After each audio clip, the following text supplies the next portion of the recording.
You know what they say, it's always better, it's always hotter, it's always bigger in Miami, and UFC 314 is absolutely living up to the hype because every day, I swear this card just gets better and better. We get new fights for this card every day, and it's looking so good. I'm looking forward to this card so much. There's a lot of rumors. Most of them are pretty much confirmed at this point. Let's talk about the card that we know so far and what other matchups we want to see. Main thing, Topuria versus Volk. Let's talk about how that plays out. I'm actually kind of rooting for the Volk comeback a little bit. Obviously, you want to see it. The storyline would be unbelievable, but do you think that there's going to be anything different that Volk can do in this fight that makes it play out differently? Wrestle more? Like, that's genuinely like, if you stay on the feet with Topuria, you're gonna lose. Yeah. Like, obviously, I think you have to root for Volk in this fight, like, you want to root for the underdog, same way that I rooted for Moicano against Islam. I'm interested to see eventually, probably in about a month's time, when the odds come out for this fight, like, what are Topuria's odds gonna be? I would say, honestly, minus 400. And I think that's like a good bet. Like, I'll take that like bet. Topuria KO. Yeah. It's like, what if they offer that minus 200? I think that unless Volk can really switch anything up, which I don't know what you switch up, it's probably changing the level of this fight, bring it to the ground. It's going to play out the exact same way that the first fight played out, and the same way that Holloway versus Topuria played out. Yeah. You stay on the feet for as long as you can. Eventually, you get backed up against the fence. You take too much damage. The fight's over. Yeah, like, it doesn't matter if it takes 2 rounds or 4 rounds. Yeah. Like, eventually there will be a moment where Topuria has Volk up against the cage, and he doesn't miss. The dude just doesn't miss.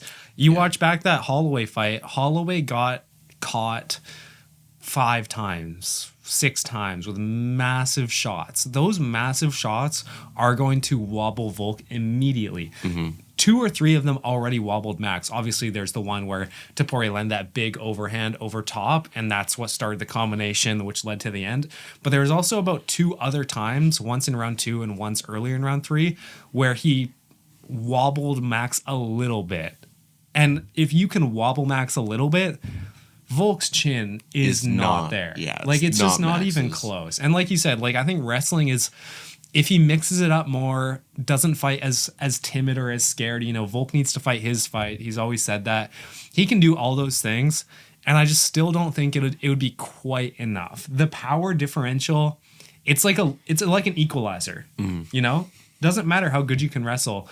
Every fight's going to start the same. And Volk isn't the type of guy to spam takedowns like a Marab or a Movsar. That's not his game plan. His game plan is to switch it up so much that it overwhelms someone, like he did to Islam with the stance switches and mixing it up, and like he did to Max. But Topuria can overpower him in the striking. He's much more powerful. The leg kicks of Topuria are super, super dangerous. And then the wrestling, it's not like Topuria's Max Holloway, who has no wrestling. Yeah. He's an incredible striker and an incredible grappler, even if we don't see it that much. So, if Volk wants to take it to the ground, it's not like Topuria is going to get submitted. Exactly. It's just maybe Volk can sneak out some control time. Exactly. Tire out Ilya, because we really haven't seen Ilya go 5 rounds consistently. We've seen we saw against Josh Emmett. Yeah, and that's the only time. Yeah, and he looked good in the 5th round. So, man, I don't know if this guy has any weaknesses. Hey, you just hope for a bad cut. Maybe, like, from Volk, if Ilya's too big and has to really cut weight at the end hard, but that's about it. I guess so. It does feel like he has a pretty dialed system. Yeah, the team around him is. Yeah, if that's what your hope is, like, you're cooked. Yeah, we'll definitely in the coming weeks, as this fight gets officially announced, we'll come out and we'll make a full kind of breakdown of this fight. But moving on to the co-main event, which hasn't been announced by the UFC yet. Maybe we'll get announced. Probably got announced maybe this weekend in Saudi Arabia, but is confirmed. It's on Wikipedia. It's on Wikipedia. It's on Wikipedia. And you know what your teachers always told you? Never trust Wikipedia. That's true. That's so true. But co-main event, the flyweight champion Pantoja up against Kai Kara France, which, I mean, we all kind of assumed that this was the next matchup for Pantoja for that flyweight belt. Yeah. I'm looking forward to this. I think I predicted that 314 was going to be Kai Kara France versus Pantoja. So I'm happy that's happening. I'm happy that Pantoja's staying active. It's not like that 10 pay-per-view layoff like we got last time. It's only 4 pay-per-views, which for a flyweight champion. He basically went for a walk in the park against Asakura. Like, it's true. That's true. He did eat that knee. But besides that. Yeah. And I think we're all wondering the same thing. Like, when is the day that Pantoja's chin is going to get cracked? Because eventually in the next 2 years, it's more than likely going to happen. You know? He's getting older. Flyweight is by far the most skilled division that requires the most amount of speed.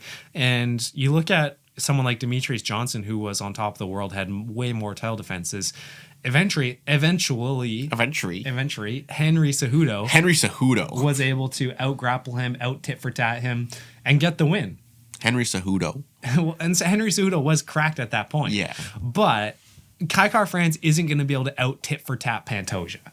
His main plan of attack is to rock Pantoja, land big overhands, because Kai Kara-France is fast as heck.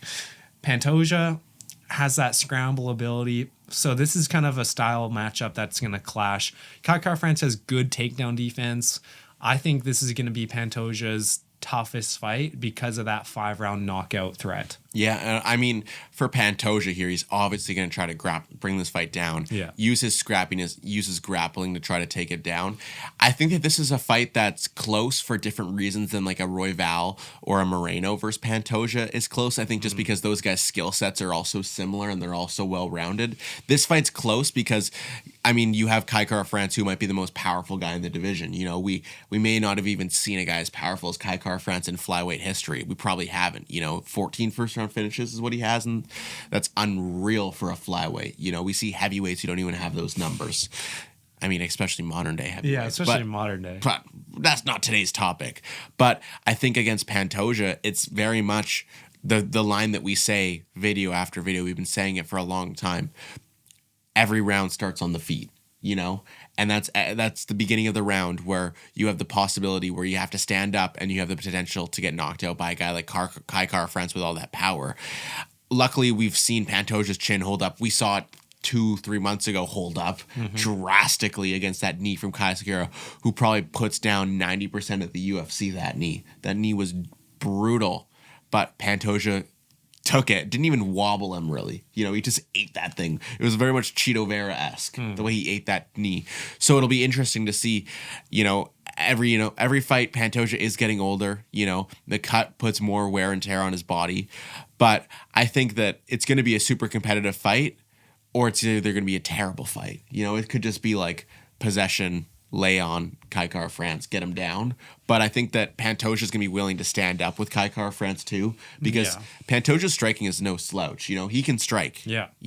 He's going to be able to produce more volume potentially than Kai Kara-France, who's going to be looking for those big shots. Yeah. I'm still going to ride with Pantoja. Oh, obviously. Because it's way safer. He's probably going to get the decision win.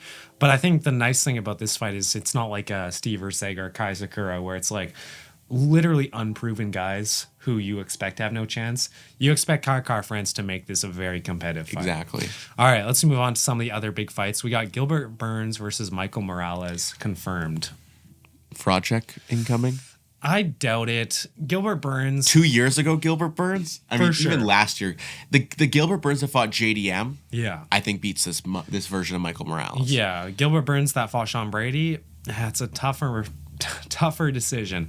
Michael Morales, though, is he that good? Is he that guy? I think he's good. Yeah. I think he's good. And I think if he were potentially in any other division inside of the UFC, he would be like the biggest up-and-comer in that division. But he's just in such a stacked welterweight division where there's just so many young guys who are just better than him, to be honest. You know? He's probably outside of... Yeah, he's probably the worst in the rankings in terms of those young guns. JDM's better than him. Gary's better than him. Shavkat's better than him. I'd even put Buckley ahead of him. I think Sean Brady is younger, and I don't know. Maybe they're on the same tier, but like, there's just guys who are younger and better, and it's like, I could see Michael Morales being left out of those top guys. You know, just never getting his shot because they're just 1 or 2% better than him, and that's what it takes inside of the UFC. Yeah. I am excited for Michael Morales to get his chance at a Gilbert Burns fight because he deserves it the way that he did Neo Magny. So this is going to put him up to about 8 in the rankings. And yeah, Gilbert Burns, he'll be motivated to get back, I think. But it's that thing. He's getting older. It's welterweight. People above 35 in those weight classes don't typically do well, and Gilbert Burns is about 38, I believe. Yeah. So he's getting older, and I'm gonna ride with Michael Morales in this fight, but it's not by much. No, like I'm riding with Morales, but I could see there being a world where the sports books, the betting lines are stupid, and they have like Morales is like minus 600, and they're like, Yeah, not that much, but I think minus 400. They could be something stupid. It's like, well, the money's with Gilbert Burns there. Yeah, but I could see that. I think, yeah, it's maybe 60, 65, 70 in that range. Morales, 40 to 30%. Gilbert Burns is kind of where I'm sitting there. Gonna lean with the younger guy, but I mean, last pay-per-view we saw that the vets got the dubs over the undefeated guys. Yes, that's true. You never know. Morales is undefeated, right? Yeah. Yeah. I think he's about 14 or 15-0. So, yeah, good record. All right, moving on down the card. We got Yan Xiaonan versus Verna Jandiroba. Yang Xiaonan by murder. I think Yan Xiaonan is the best strawweight outside. I was trying to think what division for a second. The best strawweight outside of maybe Tatiana Suarez and definitely Zhang Weili. Yeah. Other than that, Yan Xiaonan is a top contender. She's unreal. Like pound for pound women's UFC MMA fighter, she's probably top 7, top 6. Oh, for sure. She's unreal. She just happens to not be as good as Zhang Weili. But I think if Zhang Weili and Yang Xiaonan fought 5 times, Yang Xiaonan wins 1 or 2 times. Oh, for sure. Because she's just that good. Yeah, I mean, she almost did win in that UFC 300 She's bout. a killer. Yeah, and we saw her performance against, who is it? The girl, Tabitha Ritchie, Baby Shark. What a stupid nickname. We saw, literally, Tabitha Ritchie landed 4 strikes in that fight. It was not competitive at all. Against Verna Jandiroba, it will be a more competitive fight because Verna Jandiroba is the Chihuahua look-alike. Looks like she has a tapeworm in her brain. But she's a good fighter. She's decent. I still am going to pick Yan Xiaonan because I think Yan Xiaonan is going to get back to that title picture, and then they'll do some sort of China card. I think that's like... You would hope that they would go back to Macau. Yeah. It was so good there. Yeah, what an electric card. And all those fighters are going to want to be back there. Yeah. Get my boy Ming Yang Zhang, my prospect, my boy. Your guy. But yeah, I'm looking. That is a women's fight that I will watch. Dude, Yang Xiaonan is one of the women's MMA fighters I actually want to watch because I know that she's that good. And it's going to be an entertaining fight. Yeah. All right, moving on. Some light heavyweight action. Dominic Reyes versus Nikita Krylov. Dude, Nikita Krylov still alive, confirmed? That's crazy. I just forgot about this guy. That's wild. I honestly thought he was never going to fight again, but here we are. He's still ranked, like, he's another one of those Marvin Vittori maxers where he's still ranked about, like, 8. And he ain't fought in fought in years. I am worried for Dominic Reyes' chin in this fight because Nick Krylov hits very hard, and we know that Dominic Reyes, whenever he decides to go up against a heavy hitter, it's usually lights out for him. But he's on a bit of a resurgence. It's tempting to pick Dominic Reyes. Oh, why did he pick this fight? Why would he say yes to this? I would probably go with Krylov early on. Predictions? You'd probably have to, but like it's stupid. I want to root with my boy Dominic Reyes. He's on that title run. I want him to win. Title run starts now. Because if he gets up to 8, he could fight a Rakic for a top 5 spot or a Jamal Hill. Yeah. Don't give him Jamal Hill. Jamal Hill scares me, but like, who knows? Right, dude.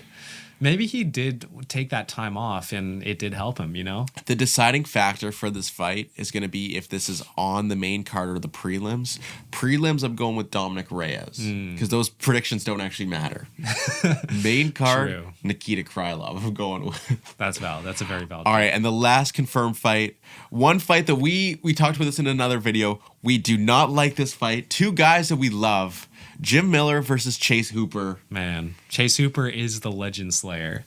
First Clay Guida, now Jim Miller, sending them both to the GFL. And then after this, it's probably Bobby Green.